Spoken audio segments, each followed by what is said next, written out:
Hello friends, good morning. Vasu ji के tricks में मैं वासु शर्मा आप सभी का हार्दिक स्वागत करता हूं।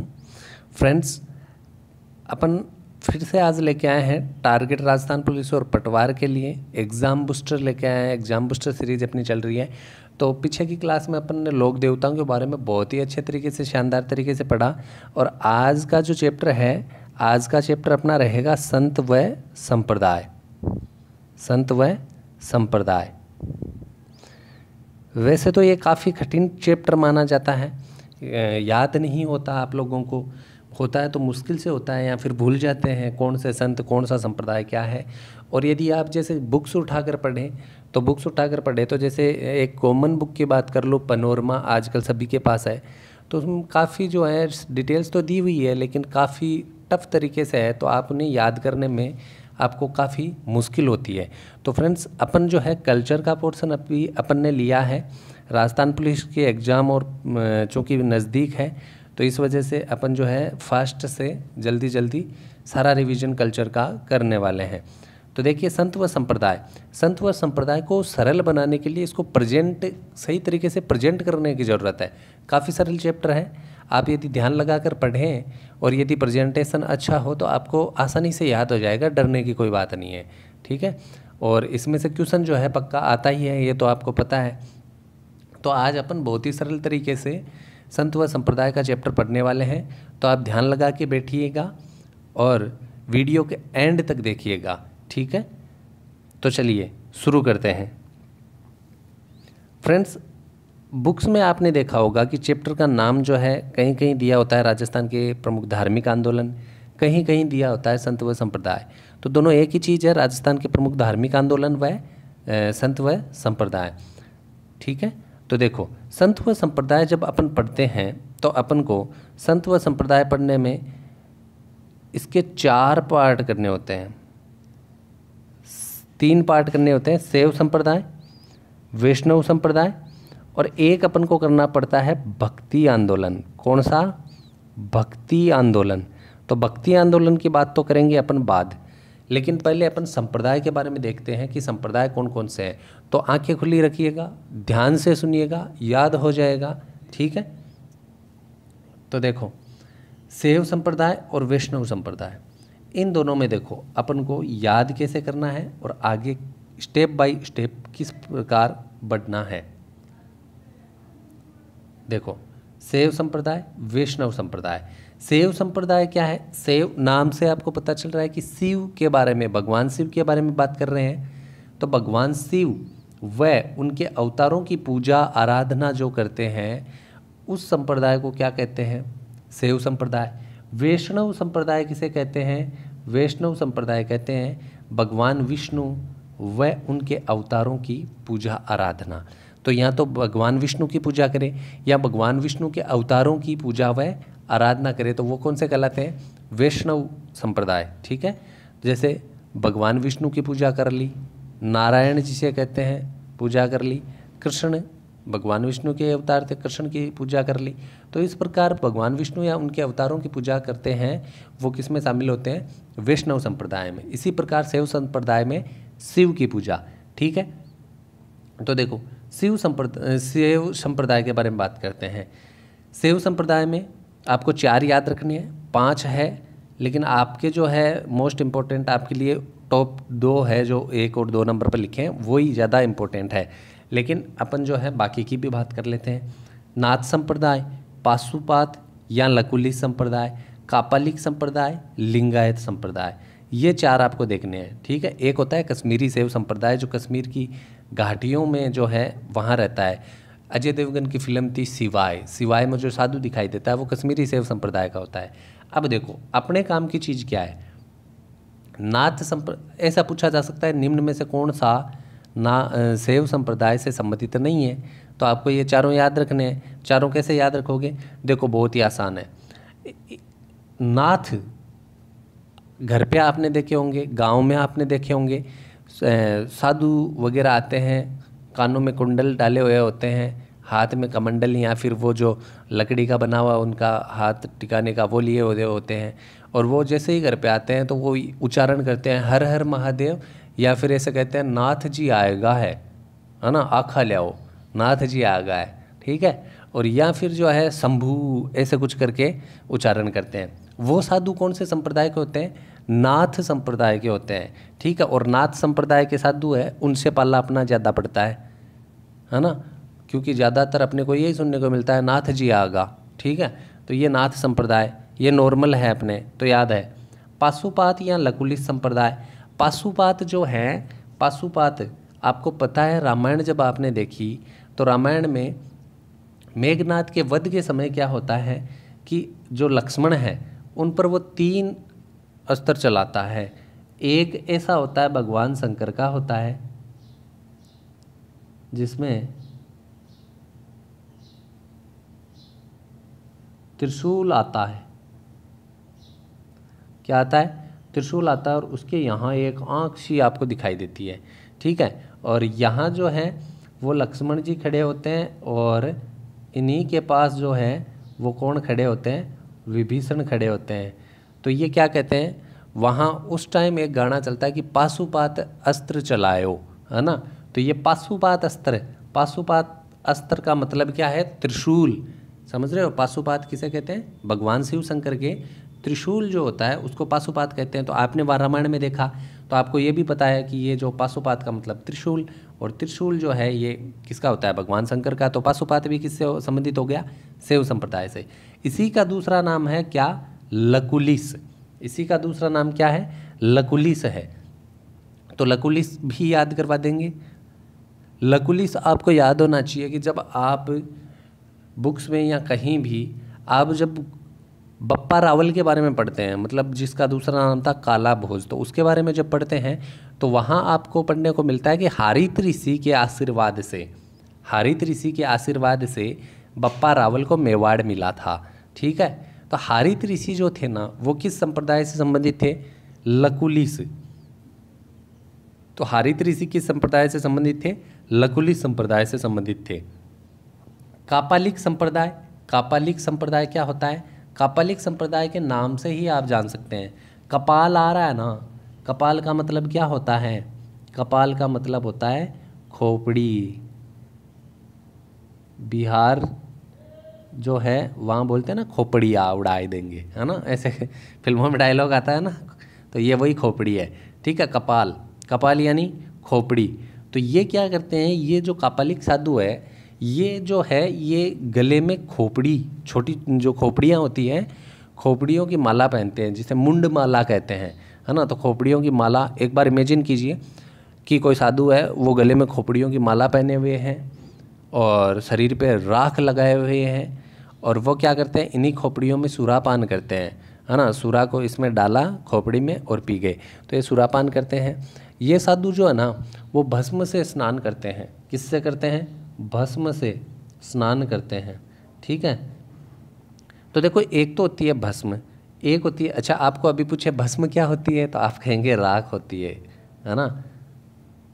तो देखो भस्म अलग चीज़ है और राख अलग चीज़ है, ठीक है। तो देखो चूल्हे की जो राख होती है ना वो तो होती है राख, चूल्हे की जो है लकड़ियाँ जलाने के बाद जो बचती है उसे तो कहते हैं राख।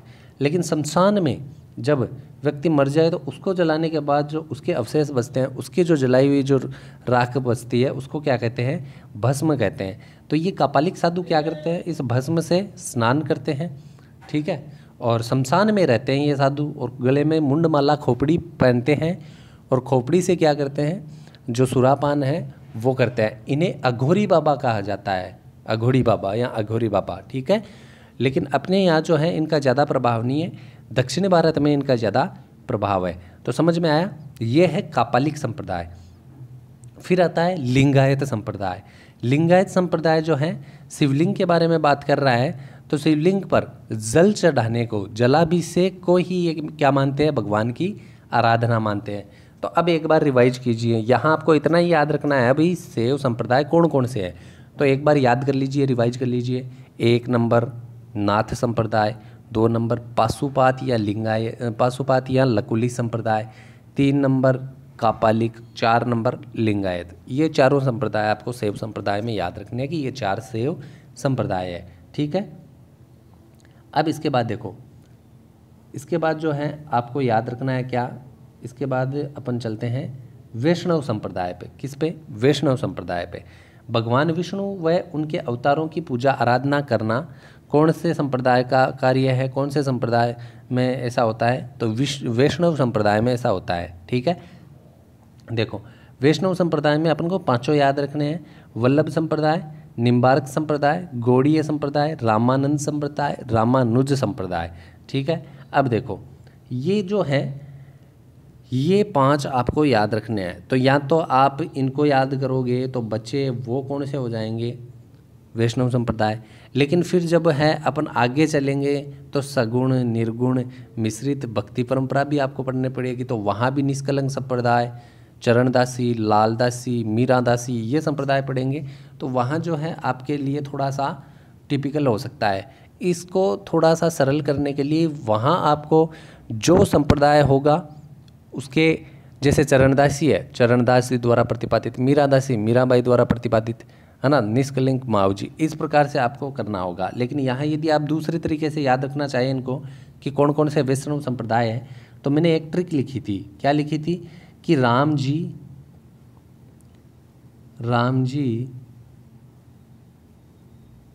गुड़ व नीम नहीं खाते। राम जी गुड़ व नीम नहीं खाते। क्यों नहीं खाते? क्योंकि उन्हें आनंद नहीं आता। क्या नहीं आता? आनंद नहीं आता। अरे वही थे खा लियो के गुड़ और नीम के एक हाथ में तो डली दे दी गुड़ की, एक हाथ में छोटी सी तोड़ नीम की डाली दे दी। कल एक साइड तो गुड़ खा ले एक बार तो, और एक बार खा ले नीम का पत्ता या नीम की डाली। खा लियो के कौन खाओ न? तो राम जी क्यों खासी? क्योंकि राम जी भी आनंद को नहीं आवे, थान भी आनंद को नहीं आवे। ठीक है, अब देखो ये लाइन है, राम जी गुड़ व नीम नहीं खाते क्योंकि उन्हें आनंद नहीं आता। ये वैष्णव संप्रदाय है। राम जी, है ना, राम जी का मतलब क्या हुआ? रामानुज संप्रदाय। क्या हुआ? रामानुज संप्रदाय। गुड़, गुड़ का मतलब गौड़ीय संप्रदाय। नीम का मतलब निम्बार्क संप्रदाय।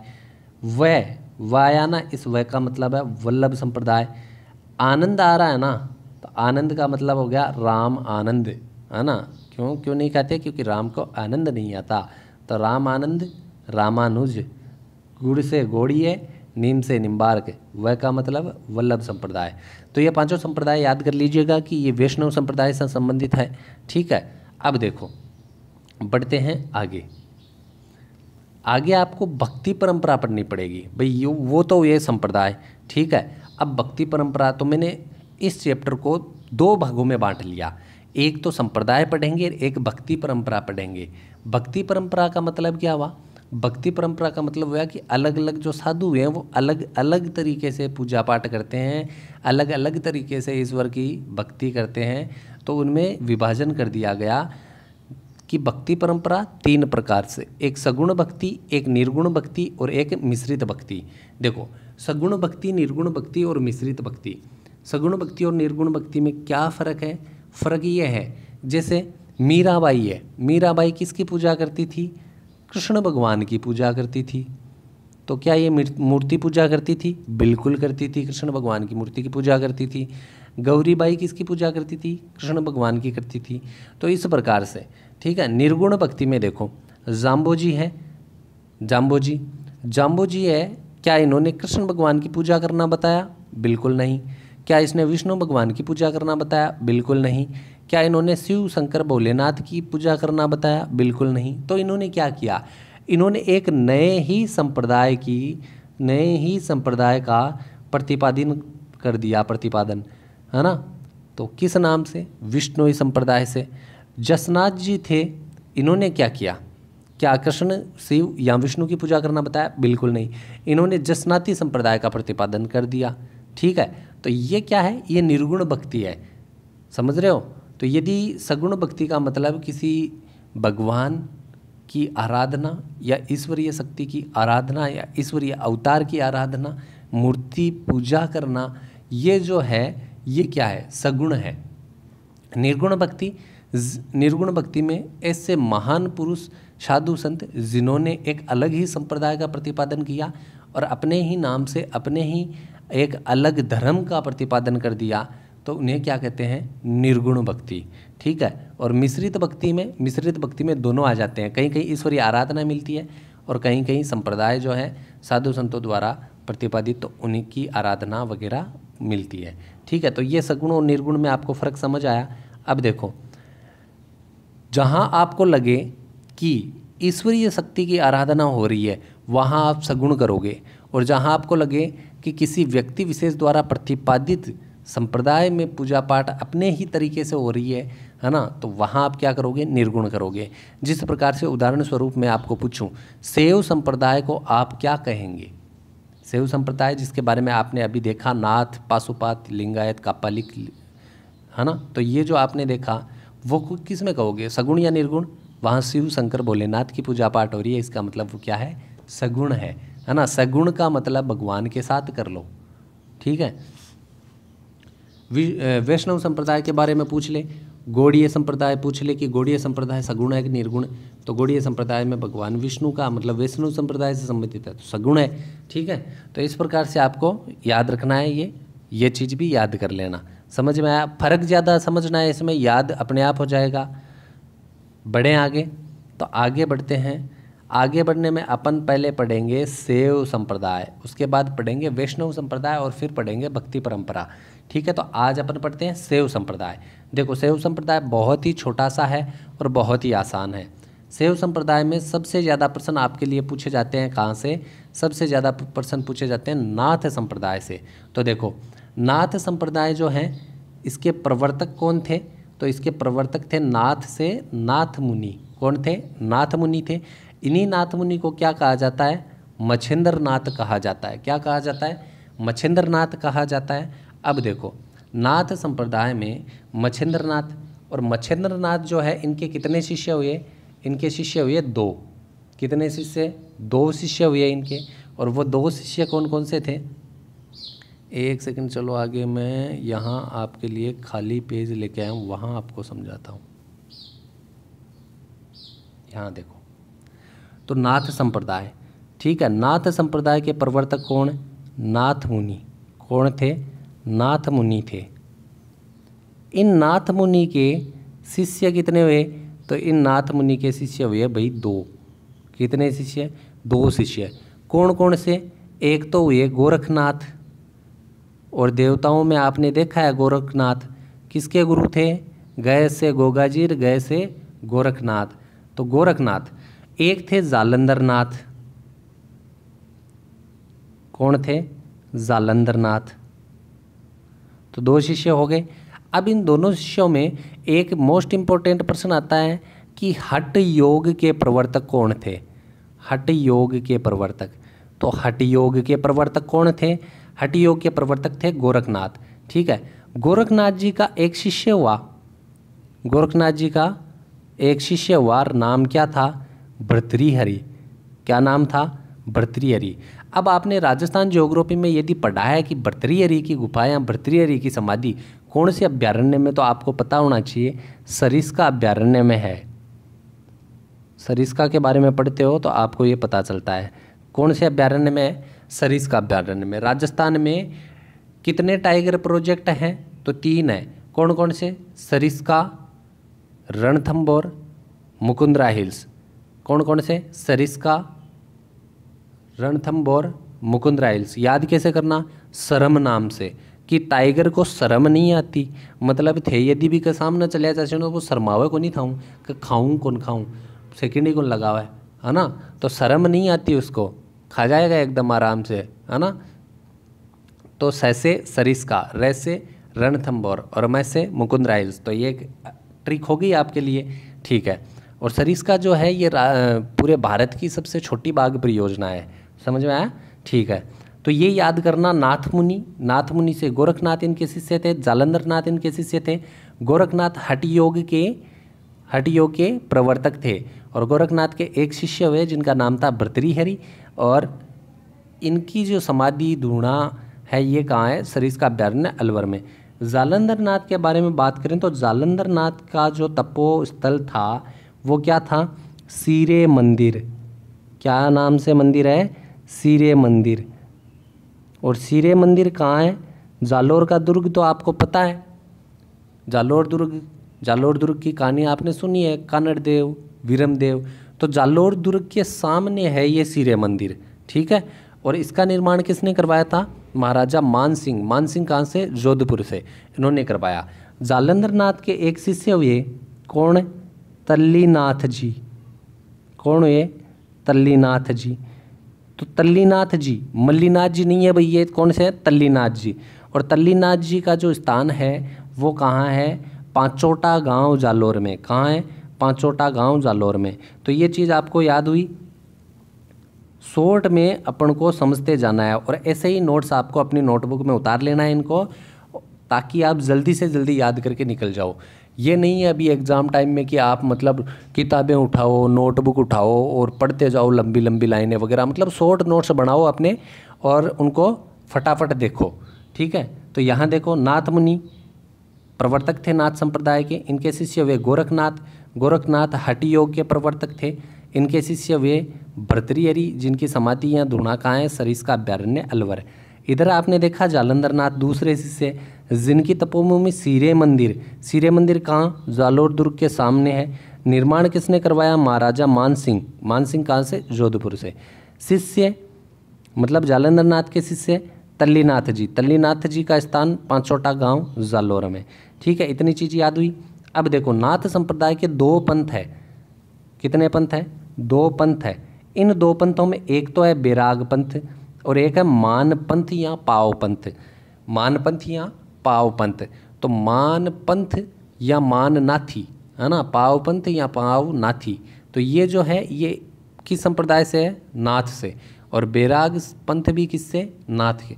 तो देखो, बैराग पंथ की प्रधान पीठ कहाँ है? राताडूंगा, पुष्कर के निकट है, यहाँ है। माननाथी या पाव पंथ जो संप्रदाय है, इसकी प्रधान पीठ कहाँ है? तो महामंदिर या उदय मंदिर है जोधपुर में। हमारे स्टाफ में एक टीचर आते हैं विकास जी, उनके घर कहाँ है? महामंदिर के पास में है। तो महामंदिर व उदय मंदिर ये कहाँ है? जोधपुर में। और मान पंथ से संबंधित है। महामंदिर या उदय मंदिर जो है, इन दोनों का निर्माण किसने करवाया? महाराजा मान सिंह। वही मान सिंह जिन्होंने सिरे मंदिर का निर्माण करवाया।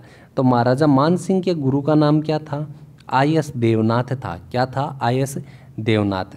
तो अब एक बार जो है इनको आपको मतलब स्क्रीन से हटकर रिवाइज करना है। नाथ संप्रदाय के पंथ कितने? दो पंथ, ठीक है। तो पहले तो शिष्यों के बारे में देख लिया, गोरखनाथ, जालंधर नाथ, वो याद कर लेना। मतलब स्क्रीन से हटकर बोलना है आपको। 2-4 बार आप बोलोगे ना, ये डायग्राम दिमाग में याद रखोगे, याद हो जाएगा, ठीक है। पंथ के बारे में बात करें तो बैराग पंथ, मान पंथ या पाव पंथ। बैराग पंथ की जो है, बैराग पंथ की प्रधान पीठ कहाँ? राताडूंगा, पुष्कर के निकट है। मान पंथ या पाव पंथ की प्रधान पीठ कहाँ? महामंदिर या उदय मंदिर जोधपुर में है। इनका निर्माण किसने करवाया? तो महाराजा मान सिंह ने करवाया। महाराजा मान सिंह के गुरु का नाम आई.एस. देवनाथ, ठीक है। चलो बढ़ते हैं आगे। तो ये नाथ संप्रदाय के बारे में आपको याद हुआ। बढ़ते हैं लकुलिश संप्रदाय की ओर। लकुलिश संप्रदाय जो है शैव संप्रदाय का सबसे प्राचीन संप्रदाय है, ये आपको याद रखना है। कुछ ही क्वेश्चन बनते हैं जो आपको याद रखने हैं। सबसे प्राचीन शैव संप्रदाय, ऐसे न मत बोल देना सबसे प्राचीन संप्रदाय, नहीं, सबसे प्राचीन शैव संप्रदाय। मतलब कि जो शिव से संबंधित संप्रदाय है उनमें सबसे प्राचीन कौन सा है? लकुलिश। प्रवर्तक याद रखने की जरूरत नहीं, लकुलिश संप्रदाय से लकुलिश ऋषि। राजस्थान में एकमात्र मंदिर है भाई लकुलिश संप्रदाय का। लकुलिश कह दो या फिर पाशुपात कह दो। कहाँ है? कैलाशपुरी उदयपुर में। और नाम क्या होता है? एकलिंगनाथ जी का मंदिर, एकलिंगनाथ मंदिर। तो एकलिंगनाथ मंदिर पढ़ते हो आपके। एकलिंगनाथ मंदिर जो है कहाँ है? कैलाशपुरी उदयपुर में है, ठीक है। और आपको याद होना चाहिए बप्पा रावल के गुरु थे हारित ऋषि। वो किस संप्रदाय से संबंधित थे? लकुलिश संप्रदाय से संबंधित थे, ठीक है। और मेवाड़ के जो शासक है वो एकलिंगनाथ जी को अपना क्या मानते थे? आराध्य देव मानते थे। और मेवाड़ के शासक जो है खुद को क्या कहते हैं? दीवान कहते थे इनका। ठीक है, चलो बढ़ते हैं आगे। कापालिक और लिंगायत के बारे में मैंने आपको समझा दिया कि कापालिक संप्रदाय जो है ये दक्षिण भारत में प्रभाव है, अपने यहाँ इतना ज़्यादा प्रभाव नहीं है, तो आपको इनके बारे में यहाँ कुछ याद नहीं रखना। आपको बस इतना याद रखना है कि कापालिक और लिंगायत शैव संप्रदाय है। ठीक है, मुंडमाला रखते हैं, सुरापान करते हैं, भस्म से स्नान करते हैं, शमशान वासी होते हैं, शमशान में रहते हैं, ये शमशान में ही रहते हैं भाई, है ना। तो शमशान जो होता है उसको कि इसका स्थान माना जाता है, भगवान शिव शंकर का माना जाता है, और बड़ी कृपा होती है इनकी कि जो शव है उसको जलाते समय जो पूरी खेजड़ी की लकड़ियाँ जितनी इकट्ठे करते हैं, एक बार आग पकड़ ली कितनी बारी सो जाओ, नियम है, बिल्कुल नहीं छोड़ेगी। दूसरी बात कि जो है भस्म होने के बाद जो अंगारे बचते हैं, जलाने के बाद जो अंगारे बचते हैं, कितनी भी आंधी आ जाओ बिल्कुल नहीं उड़ेगी। और तीसरा नियम ये है कि हर साल 4-5 तो जलाते ही हैं वहाँ, है ना। तो हर साल 4-5 तो जलावे, फिर भी बात जगह ऊंची होनी चाहिए, बड़ी डिगली होनी चाहिए बटे, लेकिन जहाँ जलाते हैं वहाँ हमेशा आपको खड्डा ही मिलेगा, ये नियम है, वो जगह कभी ऊपर नहीं आएगी। ठीक है, देखो तो ये हो गया कापालिक संप्रदाय, लिंगायत संप्रदाय।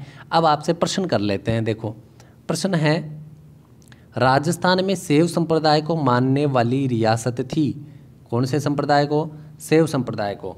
अब शैव संप्रदाय की पीठ कहाँ कहाँ है ये देखो। शैव संप्रदाय की पीठ आपने सिरे मंदिर देखी, शैव संप्रदाय की पीठ आपने महामंदिर देखी, शैव संप्रदाय की पीठ आपने देखी कहाँ? उदय मंदिर। तो आपको पता है शैव संप्रदाय में सिरे मंदिर का निर्माण किसने करवाया? मान सिंह ने, जोधपुर के शासक। उदय मंदिर का किसने करवाया? मान सिंह, जोधपुर के शासक। और ये जो महामंदिर है इसका निर्माण किसने करवाया? मान सिंह। और शैव संप्रदाय की जो ये महामंदिर, उदय मंदिर कहाँ है? जोधपुर में। तो ऐसे आपको उत्तर देना होगा क्या? क्या जयपुर है? बिल्कुल नहीं। अलवर है? बिल्कुल नहीं। बीकानेर? बिल्कुल नहीं। तो आपने क्या पढ़ा? जोधपुर। तो इस प्रश्न का सही जवाब क्या होगा? जोधपुर होगा। आगे बढ़ते हैं। पाशुपात या लिंगायत संप्रदाय जो है इसके संस्थापक कौन थे?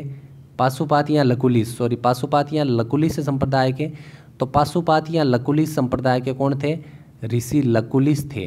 ठीक है, बढ़ते हैं अगले प्रश्न की ओर। नाथ संप्रदाय की गद्दी स्थित है। नाथ संप्रदाय की गद्दी कहाँ स्थित है?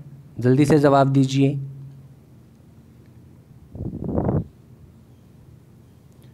क्या बांसवाड़ा में है? नहीं। किशनगढ़? नहीं पढ़ा। नरेना? नहीं पढ़ा। नाथ संप्रदाय में कहीं नाम ही नहीं आया। तो कहाँ पढ़ा आपने? जोधपुर, महामंदिर व उदय मंदिर। बढ़ते हैं अगले प्रश्न की ओर। अगला प्रश्न, निम्न में से कौन सा शैव संप्रदाय से संबंधित नहीं है? निम्न में से कौन सा शैव संप्रदाय से संबंधित नहीं है? पाशुपात, निम्बार्क, लिंगायत, नाथ। तो आपने शैव संप्रदाय में पाशुपात पढ़ा? जी बिल्कुल पढ़ा। निम्बार्क आपने पढ़ा? निम्बार्क हमने पढ़ा कि राम जी नीम और गुड़ नहीं खाते। तो राम जी किसके अवतार थे? विष्णु भगवान के अवतार थे। तो निम्बार्क जो है ये वैष्णव संप्रदाय हो गया। लिंगायत, लिंगायत हमने पढ़ा किसमें? शिव में पढ़ा। ठीक है, तो ये भी उत्तर नहीं होगा। नाथ हमने शिव में पढ़ा, ये भी नहीं होगा। पाशुपात हमने शिव में पढ़ा, ये भी नहीं होगा। नहीं वाले पे टिक कर लेना पहले। तो निम्बार्क संप्रदाय इसका सही जवाब हो जाएगा। निम्बार्क संप्रदाय विष्णु से संबंधित है। आगे बढ़ते हैं। सबसे प्राचीन शैव संप्रदाय कौन सा है? तो मैंने आपको बताया अभी सबसे प्राचीन शैव संप्रदाय। तो सबसे प्राचीन शैव संप्रदाय आपने लकुलिस या फिर पाशुपात में पढ़ा था। कहाँ पढ़ा था? लकुलिस या पाशुपात। तो इसका सही जवाब क्या होगा? लकुलिस। एकलिंगनाथ मंदिर कैलाशपुरी उदयपुर किस संप्रदाय से संबंधित है? तो ये भी आपको याद रखना है। वही मंदिर, कौन सा मंदिर किस संप्रदाय से संबंधित है? तो एकलिंगनाथ मंदिर कैलाशपुरी उदयपुर किस संप्रदाय से संबंधित है? तो आपने पता है कि लकुलिस या पाशुपात संप्रदाय का राजस्थान में एकमात्र मंदिर है कैलाशपुरी उदयपुर में एकलिंगनाथ जी का मंदिर। अगले प्रश्न की ओर बढ़े। मान नाथी पंथ की प्रमुख पीठ कहाँ है? तो नाथ संप्रदाय के कितने पंथ थे? 2, बैराग पंथ और मान पंथ या पाव पंथ। बैराग पंथ की पीठ कहाँ थी? राताडूंगा, पुष्कर। और मान नाथी या मान पंथ या पाव पंथ की पीठ कहाँ थी? महामंदिर या उदय मंदिर, जोधपुर। तो यहाँ ऑप्शन में महामंदिर जोधपुर है, तो ये सही जवाब हो जाएगा। माननाथी पंथ की प्रमुख पीठ। तो फ्रेंड्स ये कुछ इम्पोर्टेंट प्रश्न थे आपके लिए। आज हमने पढ़ा शैव संप्रदाय, अगली क्लास में अपन पढ़ेंगे वैष्णव संप्रदाय और फिर विभिन्न संतों के बारे में अपन जानेंगे। ये जो आज जिस प्रकार से मैंने डायग्राम बनाए हुए थे, ये डायग्राम आप एक पेज के ऊपर बना लेना और 2 बार इन डायग्राम को देखना, आपको पक्का याद हो जाएगा। किताबों में टफ तरीके से पढ़ने को आपकी कोई अभी आपको कोई ज़रूरत नहीं है। फटाफट रिवीजन चलाइए जल्दी जल्दी, क्योंकि सिलेबस बहुत वाइड है और एग्ज़ाम काफ़ी निकट है। तो इस प्रकार से डायग्राम से छोटे छोटे पेज बना लीजिए और उनको अपने साथ रखिएगा और उनको याद करिएगा, ठीक है। और यहाँ से क्वेश्चन आता ही आता है संत व संप्रदाय से। तो फ्रेंड्स आई रिक्वेस्ट कि यदि किसी ने चैनल सब्सक्राइब नहीं किया है तो सब्सक्राइब ज़रूर कर लीजिएगा, वीडियो को लाइक करना न भूलें और अपने दोस्तों के साथ शेयर ज़रूर कर दीजिएगा, ठीक है। तो फ्रेंड्स अभी के लिए सभी को थैंक यू, धन्यवाद। अपनी पढ़ाई जो है जारी रखिएगा, मेहनत का फल ज़रूर मिलेगा आपको। एग्ज़ाम निकट है तो सारे काम छोड़ दीजिए, बस पढ़ाई पर लगे रहिए, ठीक है। सिलेक्शन ज़रूर होगा। पुलिस वाली वर्दी है ना, एक बार मोटिवेशन प्राप्त करना हो तो एक बार जो है खुद को पुलिस की वर्दी में सोच कर देखिए कि मेरे शरीर पे पुलिस की वर्दी होगी, है ना, तो एकदम रोंगटे खड़े हो जाएंगे आपके। पढ़ो, सिलेक्शन ज़रूर होगा, ठीक है। तो अभी के लिए सभी को थैंक यू। जल्द ही फिर मिलते हैं अगली क्लास में, जिसमें अपन पढ़ेंगे वैष्णव संप्रदाय।